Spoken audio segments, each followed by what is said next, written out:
Mobile వాడుతున్నప్పుడు ఎప్పుడైనా మీకు ads play అయినా అయితే దాన్నే యాడ్వేర్ అంటారు. Welcome to day 12 of cyber security 30 days 30 reels. ఈరోజు టైప్స్ ఆఫ్ మాల్వేర్ గురించి అయితే తెలుసుకుందాం. టైప్స్ ఆఫ్ మాల్వేర్లో ఫస్ట్ వన్ యాడ్వేర్. యాడ్వేర్ ఏంటంటే మనం మొబైల్స్ వాడినప్పుడు అన్వాంటెడ్గా ఏదైనా యాడ్స్ ప్లే అవుతే దాన్ని యాడ్వేర్ అంటారు. యాడ్వేర్ వల్ల అటాకర్స్కి అయితే మనీ అయితే జనరేట్ అవుతుంది. Second one spyware. స్పైవేర్ ఏంటంటే మన యాక్టివిటీస్ అన్నీ స్పై చేసి ఇంపార్టెంట్ క్రెడెన్షియల్స్ అన్నీ కూడా అటాకర్స్కి సెండ్ చేస్తుంది. అండ్ థర్డ్ వన్ వచ్చేసి ర్యాన్సమ్ వేర్. ర్యాన్సమ్ వేర్ ఏంటంటే మన ఫొటోస్ మార్ఫింగ్ చేయడం, సో మన ఫైల్స్ని ఎన్క్రిప్ట్ చేసి పేమెంట్ కోసం అయితే డిమాండ్ చేస్తారు. సో ఇదంతా కామన్గా మనం చూస్తూ ఉంటాం. అండ్ ఫోర్త్ వన్ వచ్చేసి వైరస్.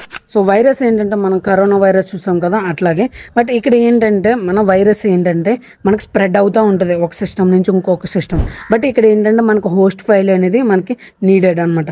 బట్ వామ్కి వచ్చేటప్పటికైతే మనకి హోస్ట్ ఫైల్ అవసరం లేదు, బట్ ఇది స్ప్రెడ్ అవుతూ ఉంటుంది ఒక సిస్టమ్ నుంచి ఒక సిస్టమ్. అండ్ సమ్ టైమ్స్ మన ఫైల్స్ని కూడా ఎఫెక్ట్ చేస్తుంది. అండ్